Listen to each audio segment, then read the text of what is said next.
ससुराल के मर्द।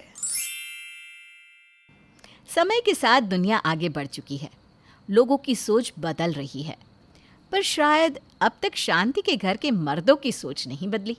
अरे क्या हुआ, अब तक बिस्तर पर ही पड़ी हो? तबीयत वबीयत तो ठीक है ना? अगर तबीयत ठीक होती तो क्या मैं बेड पर पड़ी होती? पीरियड हो रहे हैं, पेट में दर्द हो रहा है। अरे इतना ही दर्द हो रहा था तो पेन किलर लाकर खा लेती ना। वैसे भी आज मैं बहुत ज़्यादा थक चुका हूँ, ऑफिस में भी बहुत काम था। खाना बना भी है या नहीं बना? बहुत भूख लग रही है। पता नहीं खाना बना या नहीं। अच्छा सुनो ना नितिन, तुम नीचे खाने के लिए जा रहे हो ना, तो दुकान से सैनिटरी पैड भी लेते आना और थोड़ी सी मेरी कमर की मसाज कर देना। ऐसा लग रहा है जैसे कमर टूट रही है। पागल हो गई हो क्या? सोच भी कैसे लिया तुमने कि मैं तुम्हारी कमर दबाऊंगा? मुझे मत कहा करो इस तरह के काम, मैं नहीं करने वाला। पेन किलर खाकर नीचे चलो, मेरा खाना लगा दो।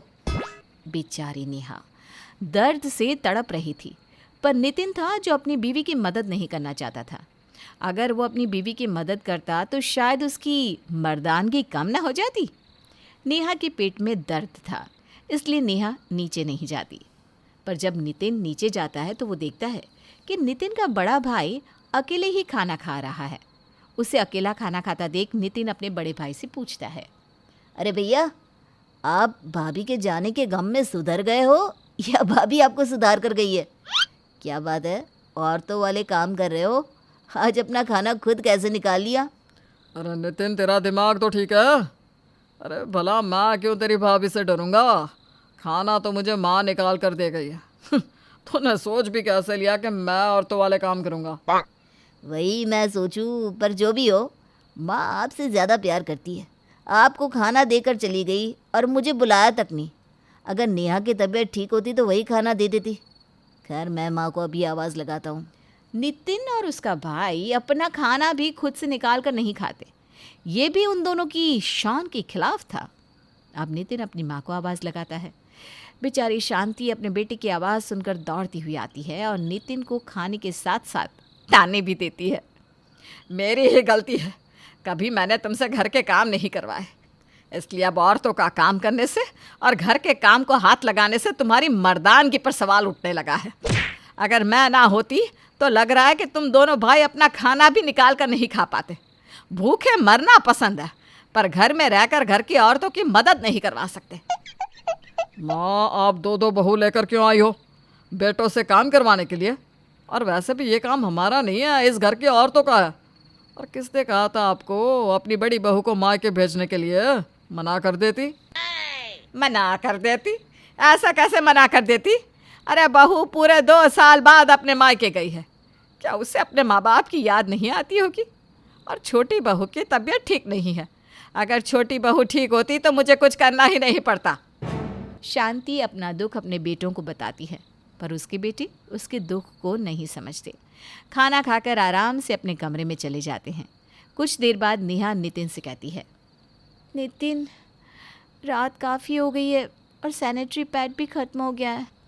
तुम जाकर प्लीज़ पास की दुकान से सैनिटरी पैड ला दो ना। मैं ये सब नहीं लेकर आने वाला। खत्म होने से पहले लेकर आना चाहिए था ना। और दुकान हमेशा के लिए बंद नहीं हुई है, कल सुबह जाकर ले आना। और अगर अभी सैनिटरी पैड नहीं है तो कपड़ा लगा लो। वैसे भी पहले कौन सा सैनिटरी पैड हुआ करते थे, औरतें कपड़ा ही तो यूज़ करती थी। नेहा के बार बार बोलने पर भी नितिन उसका काम नहीं करता और जानबूझकर सोने का नाटक करता है। वहीं दूसरी ओर बहुत जल्द नेहा की जेठानी ममता वापस आ जाती है और एक दिन ममता अपने पति से कहती है, सुनो ना, बहुत जल्द करवा चौथ आने वाला है। सारे पति अपनी बीवियों को कुछ ना कुछ गिफ्ट ला कर देते हैं। आप तो कभी कुछ नहीं लेकर आते मेरे लिए। इस करवा चौथ पर आप मेरे लिए साड़ी और श्रृंगार का सामान लेकर आना। मैं वही साड़ी पहनकर करवा चौथ का व्रत खोलूँगी। तुम मुझसे जितना चाहो उतने पैसे ले लेना, पर ये साड़ी और श्रृंगार का सामान तुम खुद लेकर आना। मेरे बस की नहीं है दुकान में जाकर लेडीज़ सामान खरीदने की। जानती भी हो, ऐसी दुकानों पर सिर्फ औरतें ही खड़ी रहती है और मुझे नहीं आता ये सब लेना, मेरे बस की नहीं है। हाँ, आपको क्यों आएगा लेना? अगर इस घर के मर्द हम औरतों के लिए कुछ लेकर आ जाएंगे तो आपकी नाक नहीं कट जाएगी? आप तो राशन तक नहीं लेकर आते।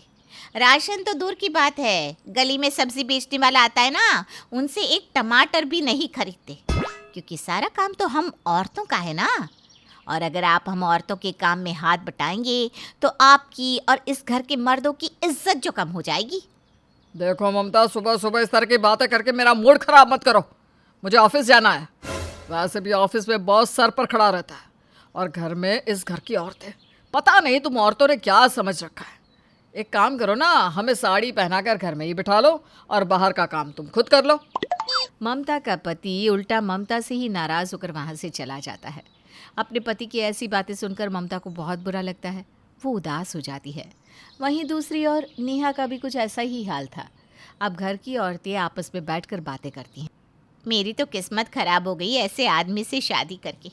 अगर मुझे पता होता ना कि इस घर के मर्द ऐसे हैं तो मैं इस घर की बहू कभी नहीं बनती। सही कह रही है दीदी, ये तो हमारे लिए एक चूड़ी भी खरीद कर नहीं ला सकते। घर का काम करना तो दूर की बात है। जब आप यहाँ नहीं थी ना, तब मेरी तबीयत खराब थी, पर उसमें भी इन दोनों भाइयों ने अपनी माँ से काम करवाया। मजाल है जो अपनी माँ के काम में हाथ बटाया हो। बहुत सारी गलती मेरी ही है, तभी तो ये दोनों भाई भी अपने बाप पर चले गए। अगर बचपन में ही मैंने इनको मारकर सुधारा होता और औरतों वाले घर के काम करवाए होते ना, तो आज इन्हें औरतों के लिए कुछ करने में शर्म नहीं आती। पर जो काम मैं पहले नहीं कर सकी वो अब करूँगी। बस तुम दोनों मेरा साथ दो ताकि मैं तुम्हारे नालायक पतियों को सुधार सकूं। शांति अपने दोनों बेटों को सुधारने के लिए अपनी बहू के साथ मिल जाती है। अपनी सास के कहने पर अब नेहा और ममता अपने पतियों का कोई काम नहीं करती, और जब उनके पति उनसे कोई काम कहते तो ममता और नेहा उनको उन्हीं की तरह ट्रीट करती है। अरे यार नेहा, तुमने आज भी कपड़े इस्त्री नहीं किए? अब मैं क्या बिना इस्त्री वाले कपड़े पहनकर ऑफिस जाऊं? पूरा दिन तुम घर में करती क्या हो? मेरे पास और भी काम होते हैं, और मैं आप मर्दों के काम क्यों करूं? आप मर्द अपने काम खुद करो, जिस तरह से हम औरतें अपना काम खुद करती हैं। इतना बोलकर नेहा कमरे से बाहर चली जाती है। वहीं दूसरी ओर नितिन का बड़ा भाई ममता से कहता है, ये सब क्या है ममता? तुम पहले तो ऐसा नहीं करती थी। अब तो तुम सुबह उठते ही श्रृंगार करने बैठ जाती हो, तो कभी शॉपिंग के लिए निकल जाती हो। अरे मेरा लंच कौन बनाएगा? कल भी मैंने बाहर से खाना खाया था और मेरे जूते भी पॉलिश नहीं हुए। अरे मेरी टाई कौन बांधेगा? देखिए जी, एक औरत का काम होता है घर की साफ सफाई करना और खुद को हर वक्त तैयार करके रखना और शॉपिंग करना। मैं अपना काम अच्छे से कर रही हूँ, पर अपनी फ़ाइल खुद ढूंढ के अपने ऑफिस में ले जाना, और आपकी टाई है तो आप खुद बांधो, ये सारे तो आपकी काम है, मेरे नहीं। और मैं क्यों आपके जूते पॉलिश करूँ? मैं कोई मोची थोड़ी ना हूँ। आप मर्द अपने काम खुद कीजिए, जैसे हम औरतें अपने काम खुद करती हैं। अब से मैं आपका कोई काम नहीं करूँगी। इस तरह से ममता और नेहा अपने पतियों का कोई भी काम नहीं करती, जिसके बाद दोनों भाई अपनी माँ की तरफ देखते हैं, पर शांति भी उनसे पल्ला झाड़ लेती है, जिसके बाद दोनों भाई मजबूर हो जाते हैं। उनके पास अब कोई रास्ता नहीं बचता और दोनों भाई अपना काम खुद करते हैं, यहाँ तक कि अपने लिए पहली बार खाना भी खुद बनाते हैं। जिसके बाद उन्हें समझ में आ जाता है कि जब औरतें मर्दों का काम करने में नहीं शर्माती, तो आखिर मर्द औरतों का काम करने में खुद को इतना शर्मिंदा क्यों महसूस करते हैं।